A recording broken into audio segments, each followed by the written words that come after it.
പരീക്ഷിക്കപ്പെടുന്നതെല്ലാം പൊന്നാകും, പരിലാളിക്കപ്പെടുന്നവയാകട്ടെ പതിരും.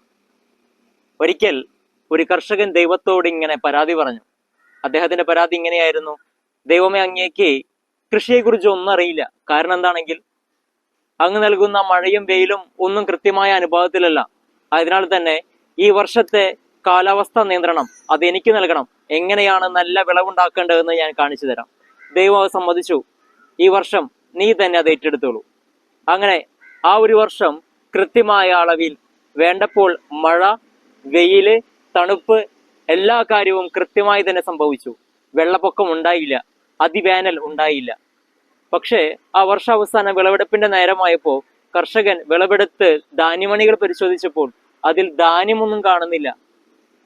ഉടനെ തന്നെ അദ്ദേഹത്തിന് സംശയമായി. അദ്ദേഹം ദൈവത്തോട് ചോദിച്ചത് എന്താണ് പറ്റിയത്, എന്തുകൊണ്ടാണ് എനിക്ക് നല്ല വിളവ് ലഭിക്കാതിരുന്നത്? ഉടനെ ദൈവം മറുപടി പറഞ്ഞു: പരീക്ഷിക്കപ്പെടാത്തതായതിനാൽ തന്നെ അതിൽ നിന്നും കാര്യമായ ഫലങ്ങളും പ്രതീക്ഷിക്കേണ്ടതില്ല, അത് പാഴായി പോവുകയുള്ളൂ. അതെ, പരീക്ഷിക്കപ്പെടുന്നതെല്ലാം പൊന്നായി മാറും, പക്ഷേ പരിലാളിക്കപ്പെടുന്നവ പാഴായി പോകാനും സാധ്യതയുണ്ട്.